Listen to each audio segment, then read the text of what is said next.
찾으신 줄 알고 제가 받들어 봉독 드리겠습니다. 악인은 그 환난에 엎드러져도 의인은 그 죽음에도 소망이 있느니라.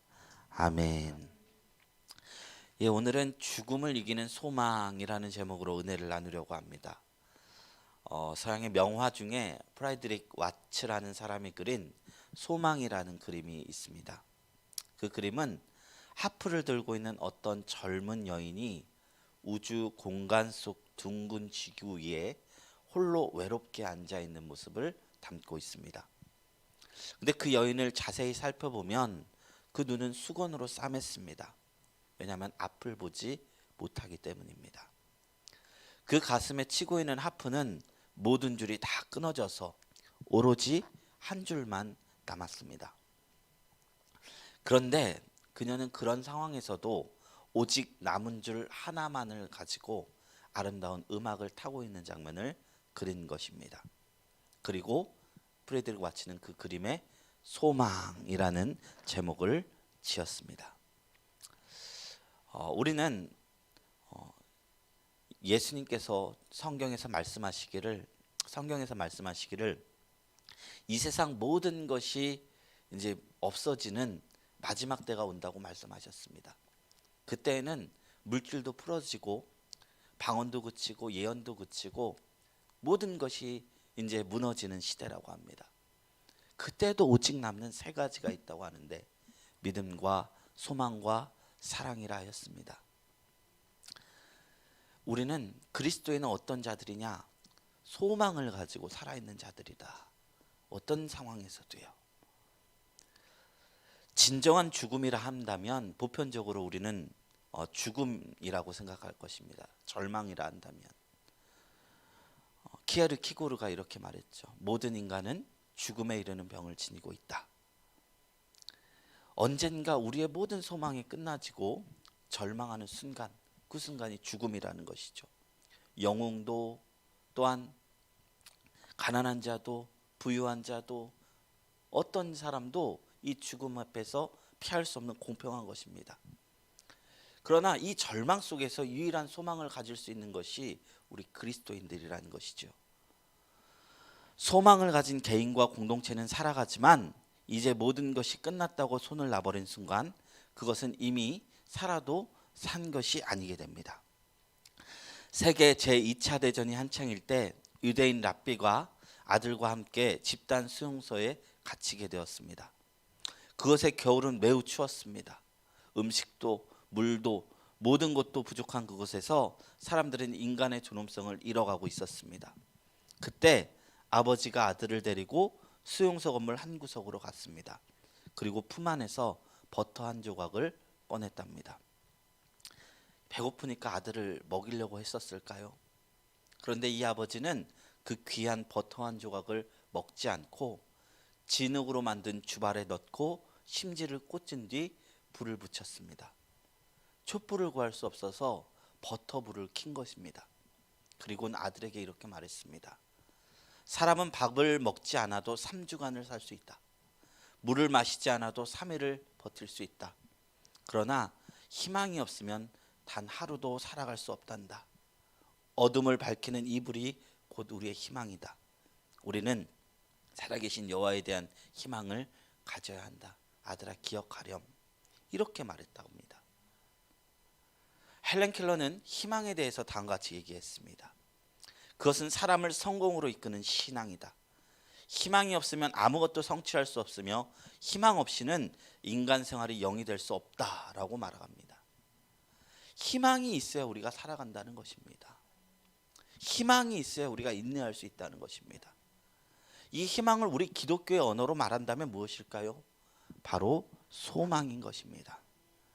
우리가 매주일 하나님 앞에 나와 예배하고 기도하는 이유는 하나님을 향한 소망이 우리 안에 있기 때문입니다. 하나님은 살아계신다. 우리 예배를 받으실 것이다. 우리의 기도를 들으실 것이다.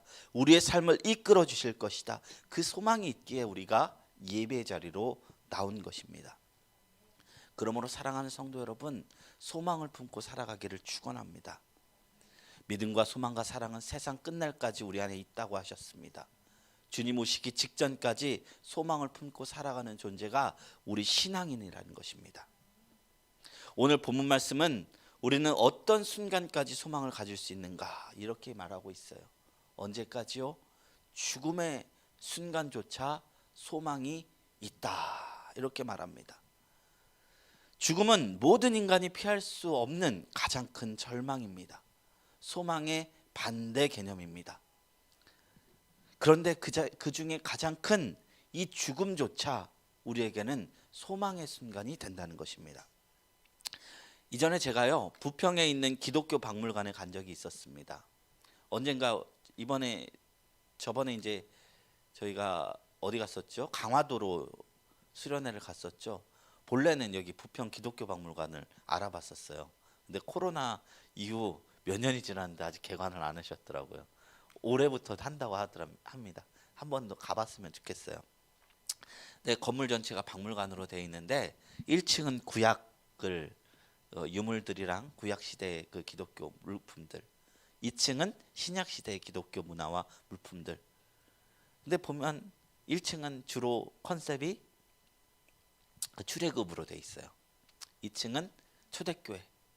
초대교회 보면 그 굴 속에서 빛이 하나도 안 비치는 곳에서 평균 수명 30년도 안 되는 곳에서 지하 도시에서 태어나서 지혜 도시에서 죽으면서 하나님을 향한 소망 가지고 예배했던 그 카타콤도 그때 제가 가슴 깊게 느꼈습니다. 근데 이 3층은 우리나라의 신앙에 대한 그 박물관이었어요. 근데 벽면이 자세히 보면 글씨로 다 적혀져 있는 거예요. 뭐냐?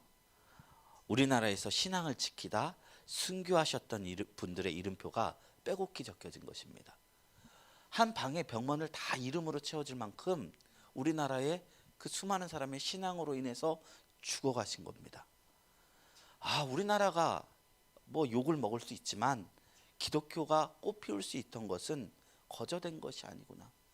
이분들의 순교의 희생 위에서 교회가 성장할 수 있었구나라는 것을 피부로 느꼈습니다. 이분들은 왜 죽음을 선택했을까요? 신앙을 저버리지 않고 죽음 앞에서도 밝게 빛나는 소망이 그 안에 있었기 때문입니다. 예수님께서도 죽음을 넘어선 큰 소망을 우리에게 주셨음을 기억하였기 때문입니다. 성경은 우리에게 항상 기뻐하라고 말하고 있습니다. 왜 그렇느냐? 부활이 있기 때문입니다. 많은 사람들이 예수님께서 세상 죄를 지시고 십자가에서 돌아가시는 장면을 보고 많이 웁니다. 저 또한 2004년도에 학창 시절이었는데 그때 그 패션 오브 크라이스트가 개봉하고 선생님이 데리러 갔어요. 주일학교 교사 선생님이. 잔인하더라고요. 그걸 보면서 제가 생각보다 이제 생각으로 주로 하잖아요. 그러니까 슬프기보다는 너무 잔인한 거예요. 너무 잔인하다 이러고 있는데 울지 않는 주변에서 다 우니까 울지 않는 제 자신이 이상해서 왜 나는 눈물이 안 나오냐 하면서 나는 이상한 사람이다 하고 막 혀를 깨물면서 눈물을 흘리려고 노력했던 기억이 납니다. 안 울면 성도 안 같았거든요. 물론 제가 주님의 십자가 때문에 울었던 기억이 있는데 그 영화 앞에서 다 우는데 저만 안 우니까 좀 느낌이 이상해서 울려고 노력했었어요. 그런데 그 십자가에서 고통 속에서 죽어갔다는 것이 주님의 마지막 모습이 아니었음을 기억해야 할 것으로 믿습니다. 주님의 마지막 모습은 어디였죠? 부활하시고 승천하시며 온 유대와 사마리아 땅끝까지 이르러 내 증인이 되라 하시고 비전을 주시고 가신 모습이었습니다. 소망을 주시고 소명을 주신 것입니다. 제자들은 마지막으로 그 모습을 보한 것이었습니다. 주님의 부활은요, 철학적인 사상적인 부활이 아니었습니다. 완전한 육체의 부활이었습니다. 죽음을 완전히 극복한 것입니다. 부활의 승리, 부활의 기쁨으로 마무리된 것이 우리 기독교 신앙이라는 것입니다. 사도 바울은 우리에게 이야기합니다. 사망아, 너의 승리가 어디 있느냐? 사망아, 내가 쏘는 것이 어디 있느냐? 사망이 쏘는 것은 죄요, 죄의 권능은 율법이라. 우리 주 예수 그리스도로 말미암아 우리에게 승리를 주시는 하나님께 감사하노니. 이렇게 선언합니다. 세상의 희망도 사람에게 생기를 주는데 예수님께서 허락한 부활의 근거한 소망은 얼마나 권세가 있겠습니까? 제자들은 이 소망 안에서 소명을 감당했습니다. 저희 또한 마찬가지입니다. 죽음이 극복되는 복음의 힘이 우리 안에 있다고 믿으시기를 축원합니다. 이것을 믿으면 우리는 어떤 상황 속에서도 넘어지거나 엎드러지지 않습니다. 일어설 수 있습니다. 다시금 소망을 가질 수 있습니다. 하나님이 우리에게 어떤 계획을 갖고 있는지 바라볼 수 있다는 것입니다. 예수님을 믿는 성도들의 삶은 예수와 함께 죽고 예수와 함께 사는 것입니다. 지금 처한 곳이 죽음의 자리, 고통의 자리일지라도 예수가 다시 일어섰듯이 우리도 일어설 수 있다는 것입니다. 고린도후서 4장 6절 10절에 사도 바울은 우리에게 선언합니다. 우리가 이 보배를 질그릇에 가졌으니 이는 심히 큰 능력은 하나님께 있고 우리에게 있지 아니함을 알게 하려 함이라.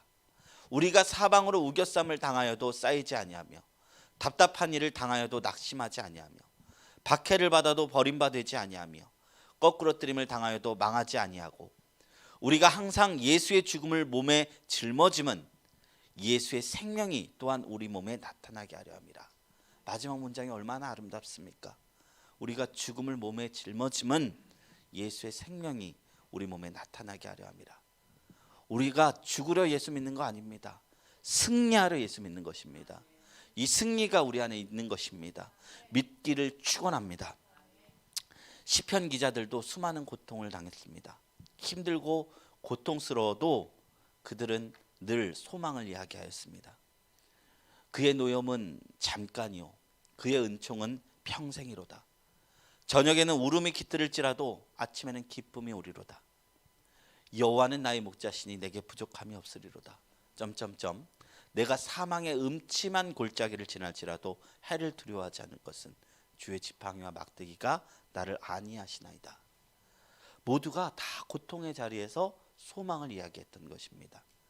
우리도 그 주인공이 될 수 있습니다.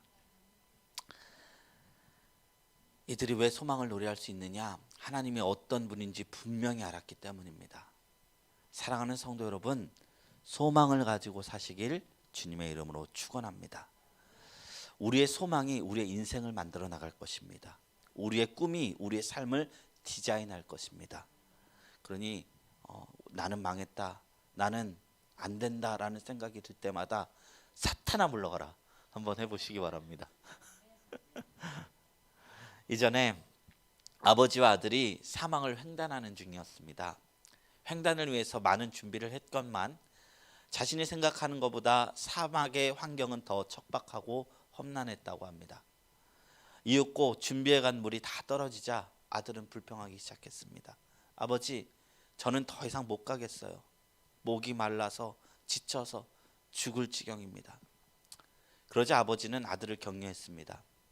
애야, 그렇지만 그렇다고 해서 이곳에 계속 머물고 있다가는 그냥 죽음을 그저 맞이할 뿐이다. 아무것도 안 한 채 죽음을 맞기보단 차라리 조금 더 걸어보는 것이 옳지 않겠니? 혹시 모르지 얼마 안 가서 사람이 사는 마을을 발견할 수 있을 거야. 이렇게 얘기했답니다. 그래서 아버지와 아들은 계속해서 걸었습니다. 그러다가 두 사람은 무덤을 발견했습니다. 이를 본 아들은 절망해서 절규하면서 말했습니다. 저것 보세요 아버지. 저 사람도 이 사막의 열기에 지쳐서 마침내 죽고 말았어요. 아들은 너무 낙심해 고개를 푹 숙였습니다. 아무런 힘도 의욕도 없어 보였습니다. 그때 아버지는 눈이 초롱초롱해지고 마침내 발견했다는 것을 발견했다는 그 마음으로 격양된 목소리로 아들에게 말했습니다. 무덤이 여기 있다는 것은 근처에 마을이 있다는 소리다. 사람이 없는 곳에는 무덤도 없다. 우리 조금만 더 힘내서 걸어가 보자. 아버지의 말대로 무덤을 바라보고 소망을 본 그 아버지의 소망대로 그들은 곧 마을을 발견해서 살 수 있었다는 이야기입니다. 귀한 우아지요. 우리가 바라보는 것이 우리가 만드는 세상을 만듭니다. 그 부정적인 것을 계속 부정적이게 바라보면 강화가 된대요. 강화. 긍정적인 것도 계속 긍정적이게 보게 되면 긍정이 강화된대요. 단순히 이제 긍정적인 마인드 때문에 우리가 복받는다, 그것을 넘어서 우리가 복받을 것만 발견하는 시야가 생긴다는 겁니다. 소망이 우리를 복되게 만듭니다. 힘듦이 있더라도 어려움이 있더라도 최후의 기쁨이 있음을, 소망이 있음을 발견하고, 때때로 찾아오는 어려움을 원망과 한탄으로 보내시기보다 감사와 소망과 기쁨으로 걸어가는 저와 여러분들이 되기를 주님의 이름으로 축원합니다. 그러할 때 우리에게 세상을 이길 수 있는 놀라운 간증들이 넘쳐나게 될 것입니다.